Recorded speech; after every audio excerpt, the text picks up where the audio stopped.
Hello students and welcome to the PSBI। Students, मैं नीरज कुमार आप सभी का PSBI में बहुत बहुत स्वागत करता हूँ। स्टूडेंट्स, अभी हम लोग क्लास 6 का चैप्टर 6 पढ़ रहे हैं, जिस चैप्टर का हमारा नाम है चेंजेस अराउंड अस। चैप्टर का हमारा नाम क्या है?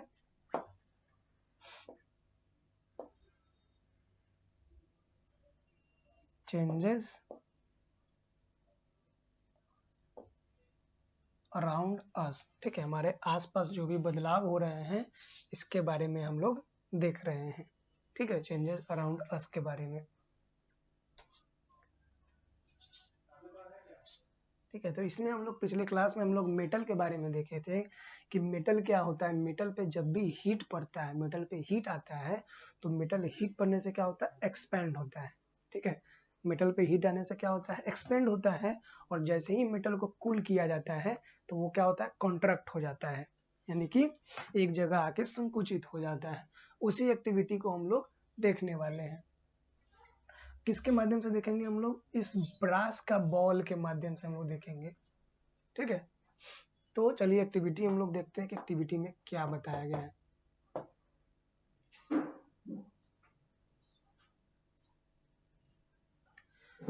कहा गया the ball and ring apertures it so in figure 6.18। एक बॉल और अपर्चर दिखाया गया है। Apertures it consist of a metal ring attached to the stand by a clamp and a brass ball suspended from a hook. ठीक है, एक brass का ball है, इस हुक में ऐसे सस्पेंड करके लटकाया गया है। ठीक है, proceed in the flowing step and carefully observe changes that आकर। अभी जो नीचे जो भी चीज दिया गया ना, इसको हम लोग को क्या करना है? केयरफुली, सावधानी पूर्वक इसे प्रोसीड करना है और देखेंगे कि इस मेटल के ब्रास के बॉल में क्या चेंजिंग आता है, क्या बदलाव आता है। ठीक है, पहला नंबर क्या कहा गया है?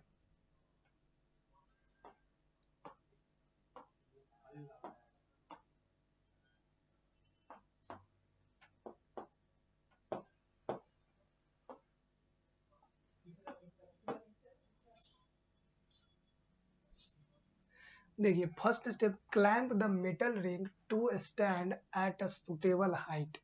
अब ये रिंग को क्या करना है? इसको एक सुटेबल हाइट पे क्या करना है? लटका देना है। Suspended the ball by the hook above the ring. अब इस बॉल्ब को इस रिंग के ऊपर से सस्पेंड करना है, यानी कि लटकाना है। दूसरा number step, lower the brass ball into the ring. अब ब्रास बॉल को रिंग के इस पार से उस पार पार करवाना है। The ball very closely slip through the ring. और जो बॉल होगा ना, जैसे ही उसको इस पार से करवाइएगा पार, तो उस रिंग को इस पार से उस पार वो क्या करेगा? पार कर जाएगा। आगे क्या करना है चलिए बताते हैं। अब क्या कर रहा है? बॉल तो पहली बार पार कर गया, दूसरा स्टेप में क्या करना है सो देखिए। दूसरा स्टेप में हमें क्या करना है? Remove the ring from the stand. अब इस रिंग को क्या करना है? स्टैंड से हटा देना है। Heat the suspended brass ball over a spirit lamp. और ये जो बॉल है ना, इस बॉल को एक स्प्रिट लैंप पे क्या करना है? हीट करना है, यानी कि गर्म करना है। ठीक है, क्या करना है? गर्म करना है, हीट देना है। Heat the suspended brass ball over a spirit lamp. इस ब्रास बॉल को स्प्रिट लैंप की सहायता से गर्म करना है। 4, raise the heat ball and clamp the ring its original position. अब इस जब ये ब्रास यानी तांबा का जब ये बॉल है, ये बॉल जब गर्म हो जाएगा तो इसे क्या करना है? स्प्रिट लैंप से हटा लेना है। ठीक है, और हटाने के बाद इस रिंग को फिर से अपनी जगह पे फिट कर लेना है। फिर क्या करेंगे? Lower the ball into the ring, the ball sits on ring and does not split through it। अब क्या करा देखिए, जब इसको फिर से गर्म करने के बाद इसे हम लगा करके इस रिंग से बॉल को पास करवा रहे हैं। ठीक है, तो क्या हो रहा है? बॉल को स्प्रिंट से पास करवा रहे हैं तो बॉल इसमें जाके अटक जा रहा है, इसको पार नहीं कर पा रहा है। ऐसा क्यों हुआ? ऐसा इसलिए होता है, जब हीट मेटल पे क्या होता है? जब हीट आता है, हीट पड़ता है मेटल पे, तो मेटल क्या होता है? एक्सपैंड हो जाता है, फैल जाता है। मेटल पे जब हीट पड़ता है तो मेटल क्या हो जाता है? एक्सपैंड हो जाता है, यानी कि फैल जाता है। ठीक है, और जैसे ही ये ठंडा होगा, कुछ आप देखिए नेक्स्ट देखेंगे, why the size of ball has increase, ऐसा इसलिए हुआ क्योंकि जो बॉल गर्म हुआ, स्प्रिट लैम्प पे गर्म हुआ, तो इस बॉल का साइज क्या हो गया, इंक्रीज हो गया. It has become bigger on heating, where the ring is the same size before heating has caused expansion in metal ball. The hot brass ball is bigger in size than cool brass ball. जो hot brass ball है ये बड़ा हो जाएगा इस cool brass ball से, मतलब कि जो ठंडा ब्रास बॉल होता है उससे हॉट ब्रास बॉल का साइज क्या होगा, बड़ा होगा. 5 number, let the ball sitting on ring cool down the room temperature. अब इस बॉल कर नहीं जा रहा ना, तो बॉल को निकाल लेंगे और बॉल को क्या करेंगे, रूम टेम्परेचर पे ठंडा करेंगे. ठीक है, इस बल्ब को क्या करेंगे, रूम टेम्परेचर पे ठंडा करेंगे हम लोग. It slips through the ring while one cooling on expanded ball contract to normal size. और जब ठंडा करने के बाद इसे इससे निकालेंगे ना, तो इससे क्या होगा, गुजर जाएगा. ऐसा क्यों होगा, ऐसा इसलिए होगा कि जो जब बल्ब कूल होता है, बल्ब को जब ठंडा करते हैं तो ठंडा होने के बाद बल्ब क्या हो जाता है, हमारा कॉन्ट्रैक्ट हो जाता है, आपस में एक जगह पे आके कॉन्ट्रैक्ट हो जाता है. ठीक है. 6 number, remove the metal ring to a pan and cover it. अब क्या करना है, रिमूव करेंगे, मेटल रिंग को रिमूव करेंगे एंड पैन के ओवर द क्रश आइस. अब इसे ठंडे बर्फ के ऊपर में डालेंगे. After about 10 minute take the ring, ठीक है, take the ring clamp into stand. और 10 मिनट ठंडा करने के बाद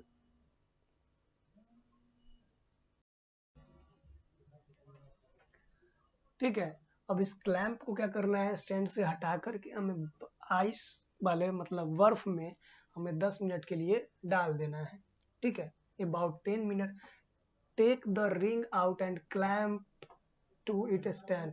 try to pass the ball through the ring again. The ball does not slip through. Cooling has caused contraction in the metal ring. It has become smaller in size than before. तो पहला हम लोग क्या कहते हैं, जब ball को गर्म किए थे तो बॉल क्या हुआ था, फैल गया था, जिसके कारण रिंग से पास नहीं हो रहा था. दूसरे स्टेप में हम लोगों ने क्या किया, इस जो ये जो मेटल का जो रिंग है, ये जो गोल कलर का जो गोल रिंग गोल प्रकार का है, इसे हम लोगों ने क्या किया, इसे निकाल लिया. और निकालने के बाद बर्फ, बहुत सारे क्रश आइस मतलब बर्फ के टुकड़े करके उसके अंदर में हम लोग मेटल को क्या कर लिए, डाल दिए. ठीक है, तो ये क्या हो जाएगा, कूलिंग हो जाएगा. तो कूलिंग के कारण क्या होता है, ये आपस में कॉन्ट्रैक्ट हो जाता है, संकुचित हो जाता है. फिर 7 number, let the ball remain sitting on the ring as the metal ring slowly warm up air the brass ball slip through it. अब ये जो मेटल रिंग है, जब इसे कुछ समय के लिए छोड़ देंगे, तो छोड़ने के बाद क्या होगा छोड़ने के बाद ये क्या हो जाएगा, रूम टेम्परेचर पे थोड़ा गर्म हो जाएगा. कूल जो ठंडा था, इस ठंडा से ये क्या हो जाएगा, गर्म हो जाएगा. तो जैसे ही ये गर्म होगा ना, तो ये फिर से अपने पुराने शेप में चला जाए, क्योंकि warming up cause the metal ring expand to the normal normal side so the ball slip through it. तो ये नॉर्मल साइड में हो जाएगा, तो ये बॉल क्या होगा, इससे क्या हो जाएगा, स्लिप करके ये बाहर आ जाएगा. ठीक है स्टूडेंट्स, तो ये जो इस एक्टिविटी से हमें क्या पता चला, इस एक्टिविटी से हमें पता चला कि जो मेटल होता है, मेटल पे हीट पड़ने से मेटल क्या होता है, एक्सपेंड होता है. और हीट से मेटल एक्सपेंड होता है, और कूल मतलब कि कोल्ड से क्या होता है, ये कॉन्ट्रैक्ट होता है, संकुचित होता है. ठीक है students.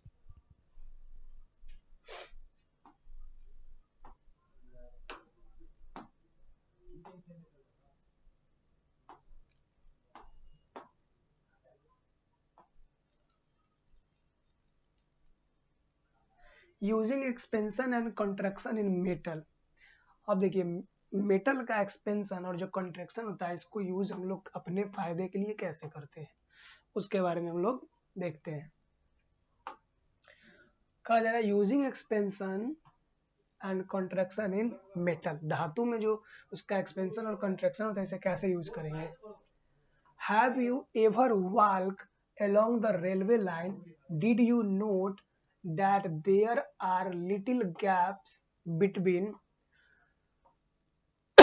the joints in the rails? देखिए कहा है कि आपने रेल के पटरी पे कभी चला होगा, रेल का पटरी इस प्रकार से होता है, रेल की पटरी भी चलिएगा ना तो इसके बीच में क्या होता है, गैप दिया जाता है, मेटल के बीच में यहाँ पे देखिएगा ना तो कुछ कुछ जगहों पे गैप दिया जाता है। ऐसा गैप क्यों होता है, why are this gap left, तो इस गैप को क्यों छोड़ा जाता है, इस गैप को क्यों छोड़ा जाता है तो देखिए the reason is that hot sunlight the metal rays expand. अब ये क्या होता है, अब देखिए ऐसा इसलिए होता है कि जब गर्मी आता है, गर्मी हीट इस पे आता है, तो हीट आने से क्या होता है, जो रेलवे का जो पटरी है वो क्या होता है, मेटल एक्सपेंड होता है, तो एक्सपेंड होता है तो ये जितने भी जगह होते हैं इस जगह को वो क्या कर लेता है, भर देता है। They became longer, the little gap provide room to expanding rail, और ये जो छोटा सा गैप होता है तो उस मेटल जब फैलता है तो फैल करके उसको फैलने में मदद करता है वो गैप। अगर वो गैप नहीं होता तो पटरी क्या हो जाता है, हमारा आरा टेढ़ा हो जाता है, जिसके कारण वो गैप दिया जाता है। Otherwise, the railway would block. This will make the neighbor movement turn unsafe. The joint piece railway line held together by the steel plate. The steel plate that hold together joint piece of railway line is called fish plate. अब ये दोनों को जोड़ने के लिए इसके बीच में एक स्टील का एक प्लेट लगाया हुआ रहता है। यहाँ पे आप देखिएगा ना तो नीचे से इस दोनों को एक साइड जब इसको छोड़ दिए, यहाँ पे तो गैप हम छोड़ दिए, तो गैप छोड़ देंगे तो इधर उधर हो जाएगा, तो इस दोनों को एक साथ जोड़े रखने के लिए नीचे से एक स्टील का प्लेट लगाया जाता है। उस स्टील प्लेट को क्या नाम दिया जाता है, तो उस स्टील प्लेट को हम लोग फिश प्लेट बोलते हैं। ठीक है, उस स्टील प्लेट को क्या बोलते हैं, फिश प्लेट बोलते हैं। Have you ever, अब क्या कहा गया,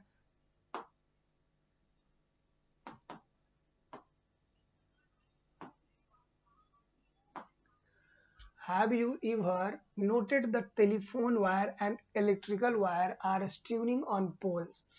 कह रहा कि आपने कभी देखा है जो टेलीफोन और इलेक्ट्रिक का जो वायर होता है ऐसे पोल पे लगा हुआ रहता है, they are so strong that they hang stackly during summer. अभी आपने देखा होगा कि जो गर्मी के दिनों में जो तार होता है ना, ये तार ऐसे सीधा होता है, लेकिन गर्मी के दिनों में देखिएगा तो ये ऐसे हैंग होगा, लटका हुआ। ऐसा इसलिए होता है कि ये जो मेटल है ये क्या हो चुका होता है, एक्सपैंड हो चुका होता है, इसलिए वो फैल जाता है। This is done to allow to their contraction on cold days, और ये इसलिए होता है।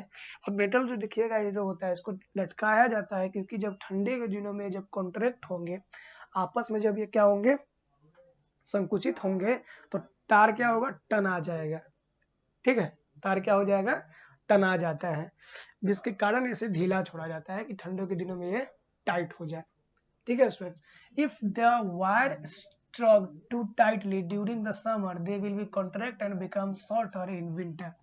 अगर गर्मी के दिनों में हम लोग टाइट से तार को बांध देंगे तो ठंडे के दिनों में क्या होगा, ठंडे के दिनों में वो क्या होगा, कॉन्ट्रैक्ट होगा, और कॉन्ट्रैक्ट होकर के तार क्या हो जाएगा, छोटा पड़ेगा, तो वो टूट भी सकता है।